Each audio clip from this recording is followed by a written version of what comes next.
Jadi kita mendapatkan pelajaran dari puasa. Puasa ngajarin disiplin.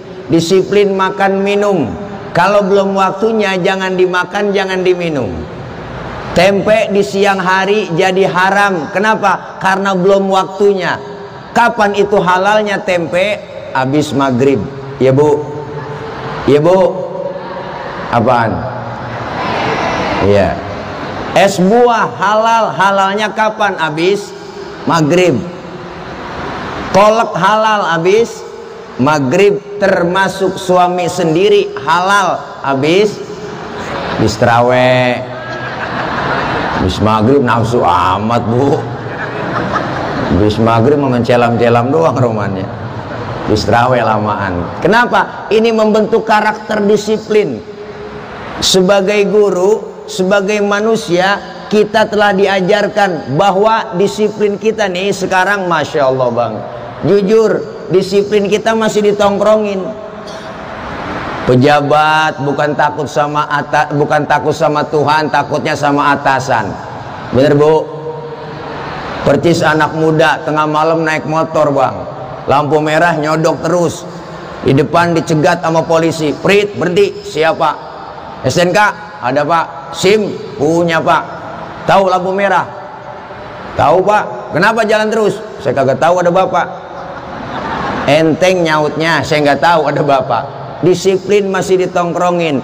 Maka Ramadan selesai, 11 bulan kita menghadapi ke depannya. Pertama, kita terapkan nilai-nilai kedisiplinan dalam hidup. Hidup bermasyarakat dalam segi apapun, disiplin ini penting. Yang pertama. Yang kedua, pelajaran yang kita dapat dari puasa adalah pelajaran jujur. Ya Allah, baru sehari rasanya kita melaksanakan puasa. Lagi puasa tengah hari mau sholat zuhur, lagi sholat kita wudhu dulu, lagi wudhu kita ke kumur. Andaikan saja itu kita telan dikit aja air kita colong, jangankan KPK, jangankan polisi, teman di samping lagi wudhu nggak tahu kalau kita nyolong air. Bener bu? Kenapa itu kita nggak lakuin? Karena merasa adanya Allah. Nggak ada orang, Allah pasti melihat, menghadirkan Allah dalam hidup. Jujur. Kalau saya sendiri, yang kedua Allah. Kalau saya berdua, yang ketiga Allah. Puasa mengajarkan kita jujur. Ini yang dapat kita ambil pelajaran dari Ramadan. Yang ketiga, puasa membentuk karakter kita agar peka. Ya Allah, baru sehari nggak kena nasi begini rasanya. Ya Allah, rasanya nggak enak lapar, rasanya nggak enak haus. Timbul kepekaan, ternyata tidak enak lapar, ternyata tidak enak haus. Dalam hati timbul kepekaan. Bagaimana saudara saya yang setiap hari merasakan lapar dan haus, yang merasakan kelaparan, tidur di pinggir-pinggir jalan, tidur di kolong-kolong jembatan, mereka merintih meratap dalam kesusahan. Maka dengan puasa kita diajarkan jangan pelit, hidup supaya berbagi. Jangan pelit, medit, koret, buntut gasiran, pantat kuning, bol nontot. Orang kalau berpantat kuning, bol nontot udah parah itu bu. Dia nyeduh kopi, ampasnya dijemur lagi. Terus saking pelitnya. Makan lauknya ikan habis, palanya dikerepuk. Nah, kucing melongo nungguin pala. Apalagi emak-emak sekarang, ibu-ibu masak udah pakai presto semua. Tulang hancur di presto.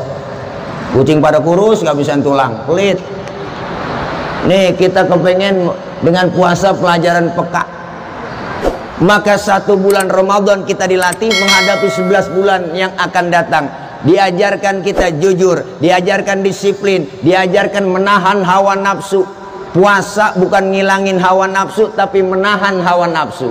Menahan hawa nafsu.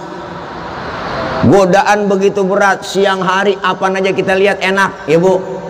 Ya bu, siang hari Masya Allah ngiat sunleg kayak sirup marjan. Siang hari itu bu, paling kalau udah jam 3 sore, niat kecoa kayak korma. Luar biasa. Godaan berat, menahan hawa nafsu.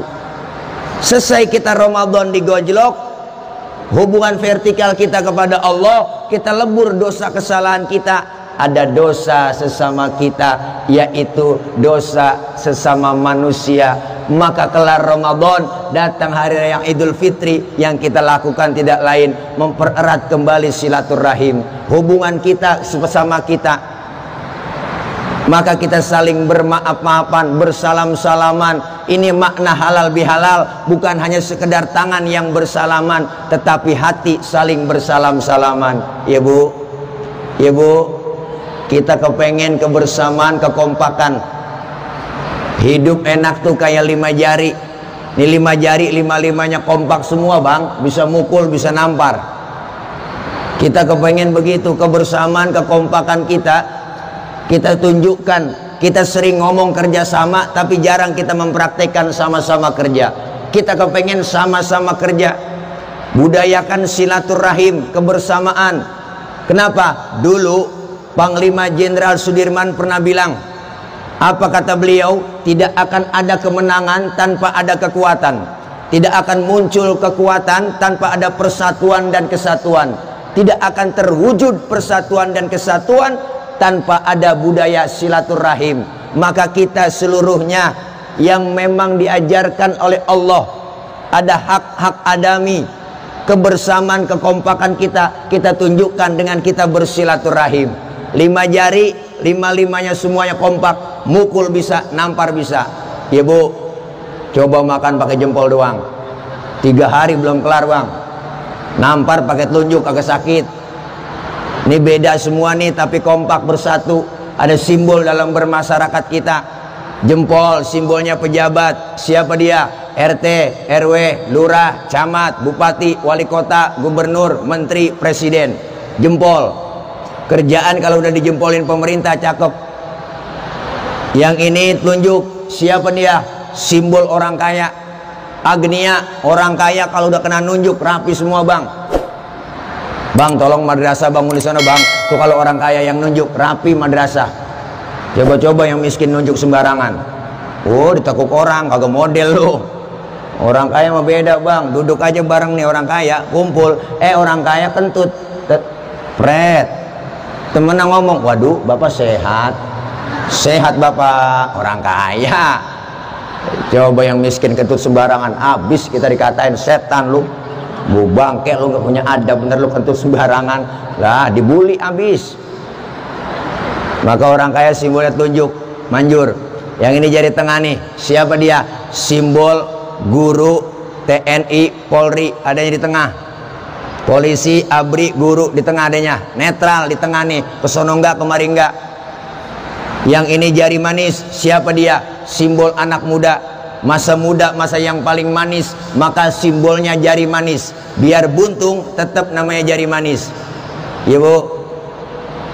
Yang ini kelingking, siapa dia? Simbol kaum perempuan.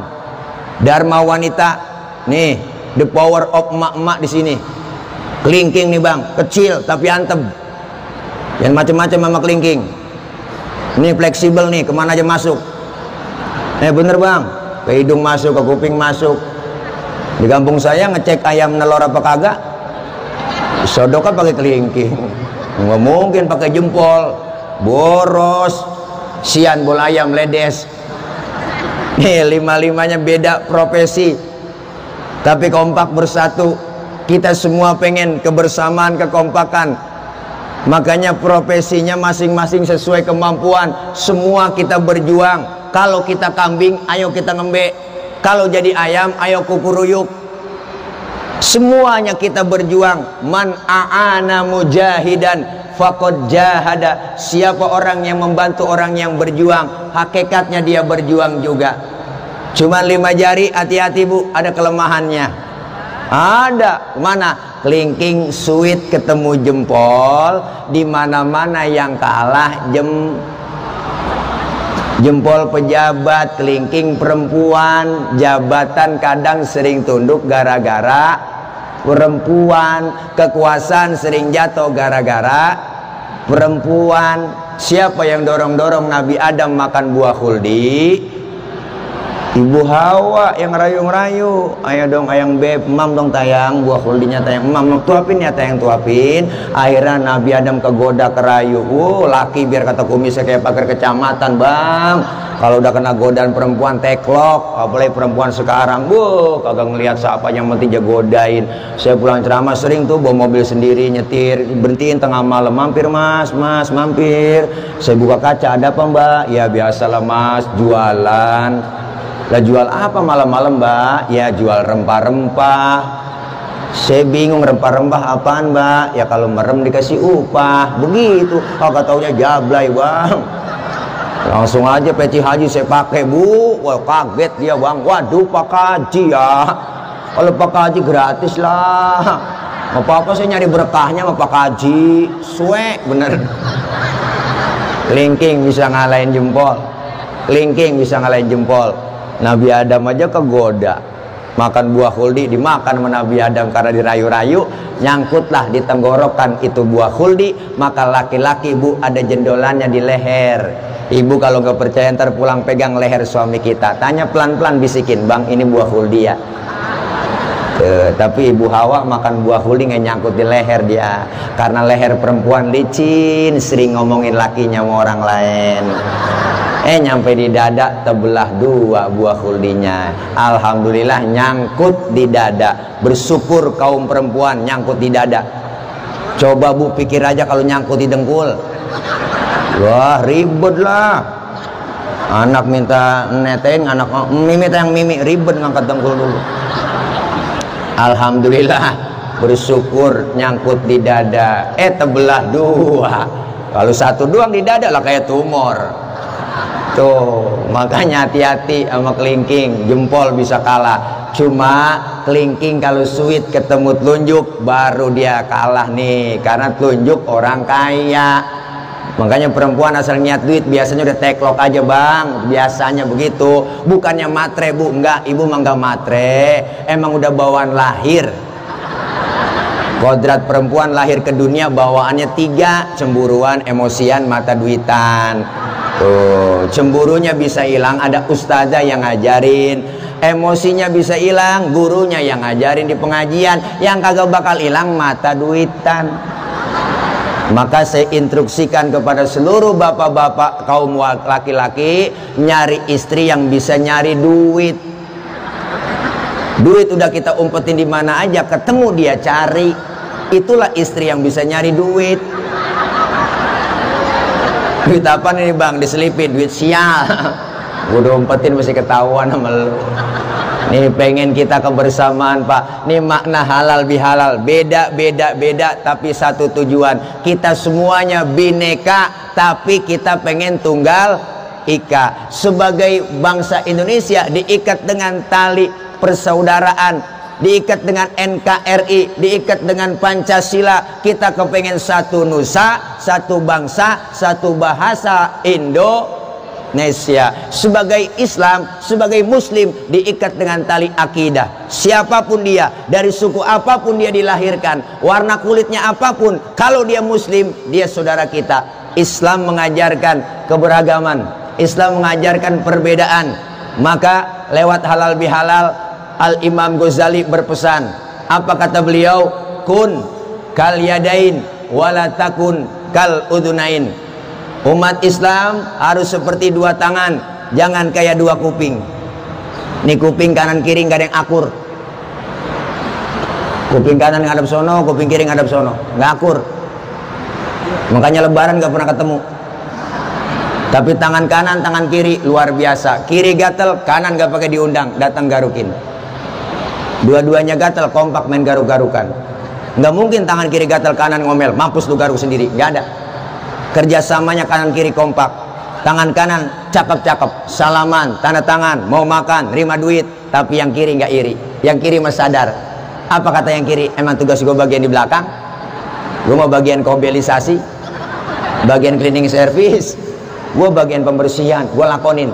Tapi yang kanan nggak sombong, dia ingat apa kata kanan, kiri sabar. Walaupun yang terima duit gue ke mall, gue beliin jam tangan, kan yang make elo. Iya bu, kerjasamanya kanan kiri kompak. Kita jalan lenggang tanpa terasa, tangan kanan maju ke depan, kiri ngalah mundur ke belakang, kiri ke depan, kanan gantian. Ya dah, gua ngalah ke belakang. Cakep jalan kita. Coba lagi jalan kanan kiri, nggak ada yang ngalah.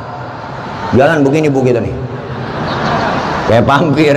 Itu namanya statis, jumud, beku, nggak pernah maju-maju. Maka kita tiru orang-orang tua dulu.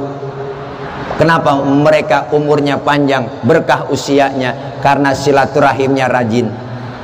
Orang tua dulu silaturahimnya rajin, umur jadi panjang, rizkinya pun diberikan murah.